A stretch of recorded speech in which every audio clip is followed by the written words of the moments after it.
ജലീൽ പുനലൂർ, ഇപ്പോൾ എന്ത് തോന്നുന്നു? സർക്കാർ തന്നെ പറഞ്ഞിരിക്കുകയാണ് വ്യാജരേഖകളുടെ അടിസ്ഥാനത്തിലാണ് ഈ പ്രായത്തിൻ്റെ സർട്ടിഫിക്കറ്റ്, ജനന സർട്ടിഫിക്കറ്റ് ഒക്കെ തരപ്പെടുത്തിയത് എന്ന് മധ്യപ്രദേശ് സർക്കാർ തന്നെയാണ് പറഞ്ഞത്. ഇതുവരെ ഉള്ളൊരു വാദം, അതായത് ഇത് വിവാദമായ സമയത്ത് അന്ന് പറഞ്ഞിരുന്നത് ഈ സർക്കാർ കള്ളം പറയുകയായിരുന്നു എന്നുള്ള രീതിയിലാണ്, സർക്കാർ ഉദ്യോഗസ്ഥ കള്ളം പറയുന്നു എന്നുള്ള രീതിയിലാണ്, അങ്ങനെ ഒരു നെറേറ്റീവായിരുന്നു പ്രചരിപ്പിച്ചിരുന്നത്. പക്ഷേ ഇന്ന് സർക്കാർ തന്നെ കൃത്യമായിട്ട് കാര്യങ്ങൾ ഹൈക്കോടതിയെ ബോധിപ്പിച്ചിട്ടുണ്ട്.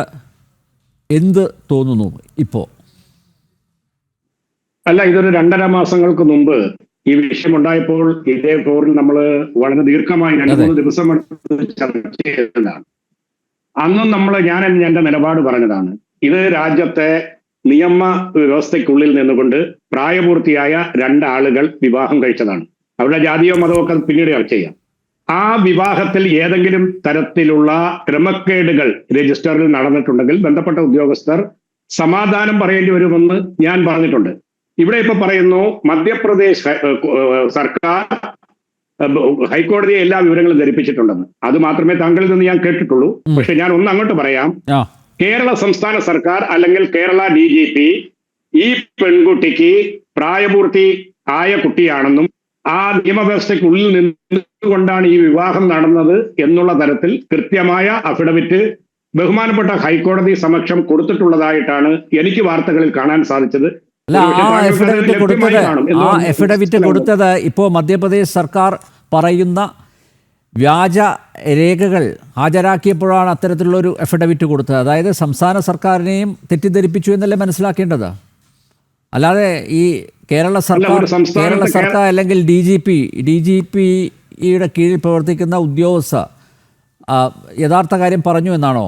താങ്കൾ ഇപ്പോഴും ആ നിലപാടിലാണോ ഉറച്ചു നിൽക്കുന്നത്? മധ്യപ്രദേശ് സർക്കാരിനാണോ ഈ വിഷയത്തിൽ കൂടുതൽ കാര്യങ്ങൾ മനസ്സിലാക്കാനാവുന്നത്, അതോ കേരളത്തിലെ സർക്കാരിനാണോ? അല്ല, അത് കോടതി തീരുമാനിക്കട്ടെ. 24 മണിക്കൂറിനകം അല്ലെങ്കിൽ 12-13 മണിക്കൂറിന് ശേഷം വിധി പറയാൻ പോകുന്ന ഒരു കേസിനെ സംബന്ധിച്ച് വാദപ്രതിവാദം നടത്താൻ ഞാൻ ആളല്ല. കാരണം ഞാൻ നിയമവ്യവസ്ഥയെ അങ്ങേയറ്റം ബഹുമാനിക്കുന്ന ഒരാളാണ്. പക്ഷേ താങ്കൾ പറഞ്ഞതിനുള്ള കൃത്യമായ ഉത്തരമാണ് ഞാൻ നൽകിയത്. മധ്യപ്രദേശ് സർക്കാർ BJP-യാൽ നയിക്കപ്പെടുന്ന ഒരു സർക്കാരാണ്. അവിടെ നിന്ന് ഏത് തരത്തിലുള്ള ഇടപെടലാണ് ഉണ്ടാകുന്നതെന്ന് ജനാധിപത്യ ഇന്ത്യയിൽ ഇന്ന് ജീവിക്കുന്ന അതെന്താ അങ്ങനെ ഒരു പറച്ചിൽ?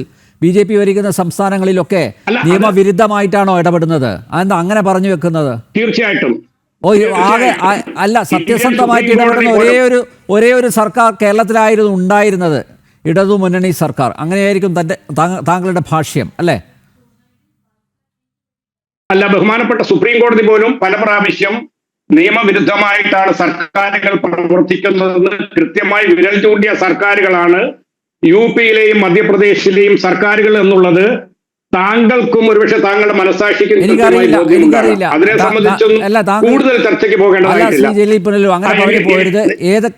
ഏതൊക്കെ കാര്യങ്ങളിലാണ് നിയമവിരുദ്ധമായി ഇടപെട്ടത് ഒന്ന് പറഞ്ഞേ? UP സർക്കാരും അതുപോലെ മധ്യപ്രദേശ് സർക്കാരും നിയമവിരുദ്ധമായി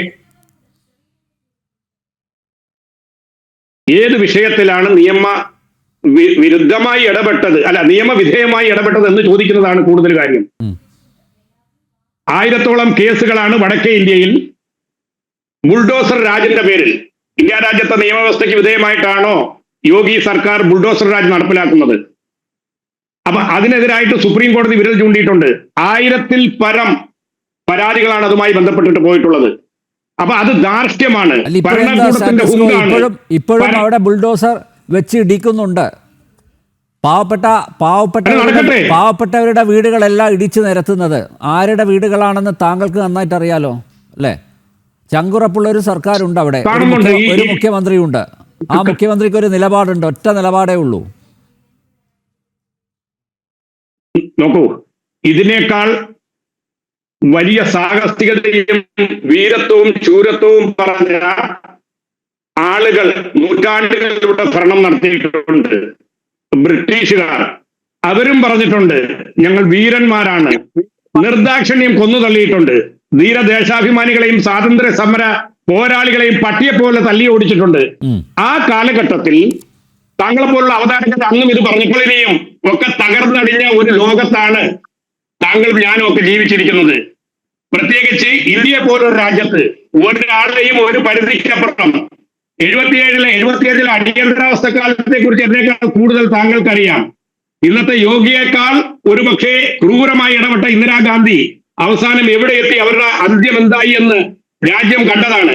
അതുകൊണ്ട് തന്നെ ഇരിക്കുന്ന കസേരയുടെയും ഈ ഭരണത്തിന്റെയും പേരിൽ ആരെങ്കിലും ഈ രാജ്യത്തോ ലോകത്തോ അഹങ്കാരികളായിട്ടുണ്ടെങ്കിൽ അവർക്ക് മുകളിൽ ചോദ്യം ചെയ്യുന്ന ഒരു ശക്തിയുണ്ടെന്നും അതിന് താഴെ ജനാധിപത്യ ബോധമുള്ള ഒരു സമൂഹം ഈ രാജ്യത്ത് ഉണ്ടെന്നും നമ്മളൊന്ന് തിരിച്ചറിയുന്നത് രാജ്യത്ത് ബുൾഡോസർ രാജ്യമാണ്. വിജയനെ ഉദ്ദേശിച്ചാണോ പറഞ്ഞത്?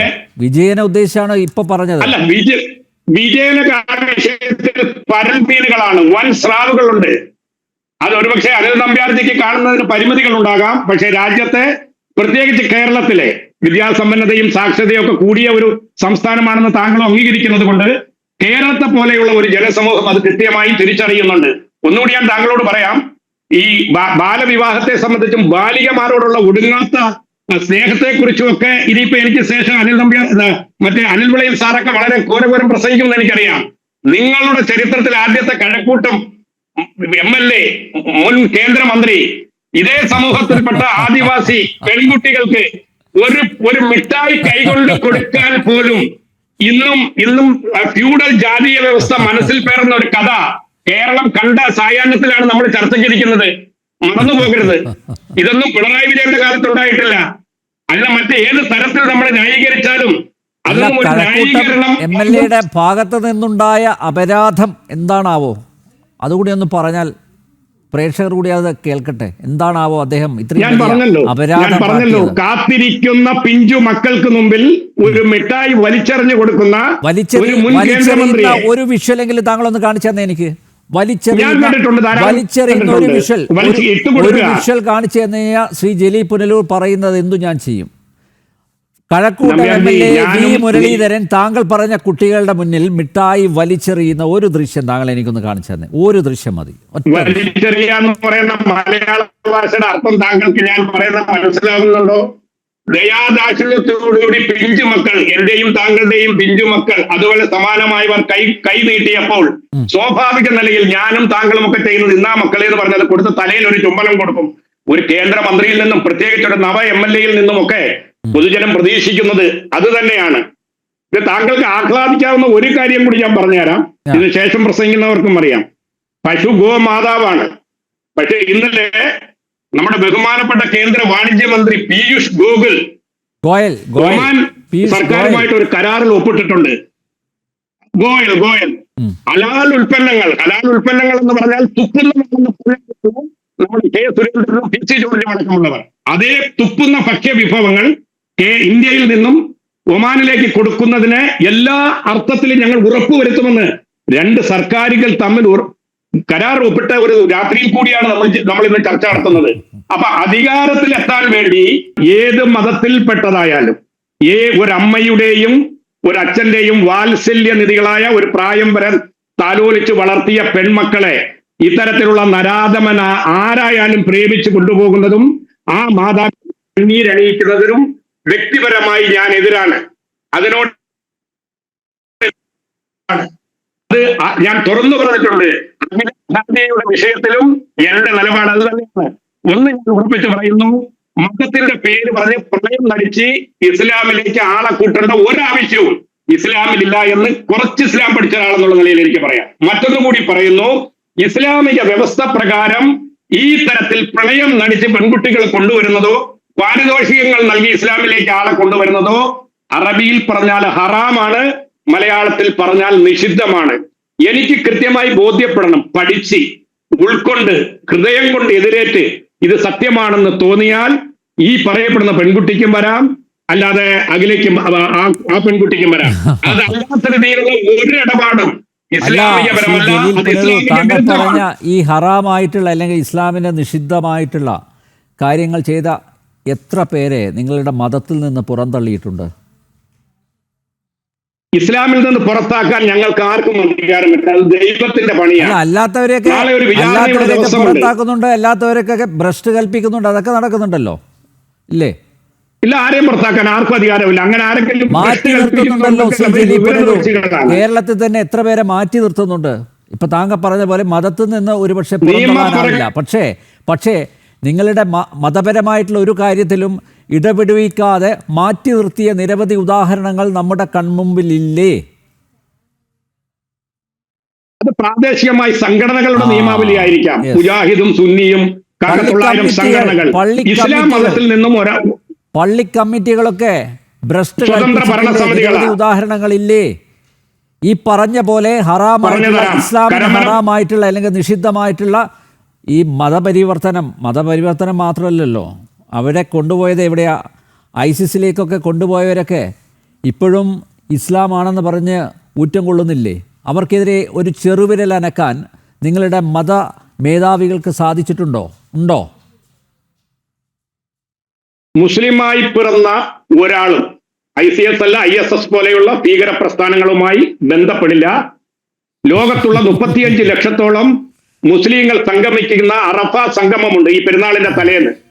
അവിടെ വെച്ചുകൊണ്ട് ആ മക്കാപ്പള്ളിയിലെ ഇമാം പോലും ഫത്വ എന്ന് പറയും വിധി കൽപ്പിച്ചതാണ് IS എന്ന് പറയുന്നത് അമേരിക്കൻ ബീജത്തിൽ ഇസ്രയേൽ ഗർഭാശയത്തിൽ പിറന്ന ജാരസന്തതിയാണ്. അതിന്റെ ഇരകൾ ലോകത്തെ മുസ്ലിങ്ങളും മുസ്ലിം രാഷ്ട്രങ്ങളുമാണ്. ഇസ്ലാം മതത്തെ വികലമാക്കുവാൻ വേണ്ടി സാമ്രാജ്യത്വവും സയനിസവും വിലക്കെടുത്ത ഒരു ജാരസന്തതിയെ ഒരു നിലയ്ക്ക് നമ്മൾ പിന്താങ്ങരുതെന്ന് പറഞ്ഞിട്ടുണ്ട്. പിന്നെ കേരളത്തിൽ നിന്നും അങ്ങനെ ആരെങ്കിലും പോയിട്ടുണ്ടെങ്കിൽ എന്നെപ്പോലെ മുസ്ലിം ഉപ്പയ്ക്കും ഉമ്മയ്ക്കും പിറന്ന മദ്രസയിൽ പഠിച്ച ഒരാളുടെ പേര് താങ്കൾ പറഞ്ഞാൽ പറയുന്ന പണിക്ക് പോകാം. അവിടെ പോയത് മറ്റു മതങ്ങളിൽ നിന്നും മറ്റു പലരും ഇറക്കുമതി ചെയ്ത ഈ പറയപ്പെടുന്ന രീതിയിൽ തട്ടിക്കൂട്ടിയ പല പേരുകാരാ. അതിന്റെ ഒന്നും പിതൃത്വം പേരേണ്ട ബാധ്യത കേരളത്തിലെ മുസ്ലിം സമുദായത്തിനില്ല. ഒന്നുകൂടി ഞാൻ പറയുന്നു, ഇതിനൊന്നും മറുപടി പറയേണ്ട ആള് ഞാനല്ല. കേരളത്തിലെ 1,000 മതസംഘടനകളും മതപണ്ഡിതന്മാരുമാണ്. അവറ്റകൾക്കൊന്നും ഇത് വന്നിരുന്നു കൊണ്ട് പറയാനോ താങ്കളുടെ അടക്കം തെറ്റിദ്ധാരണ മാറ്റാനോ സാധിക്കാത്തത് അവരുടെ കഴിവുകേട് കൂടിയാണെന്ന് കൂടി എനിക്ക് പറയേണ്ടി വരുന്നു.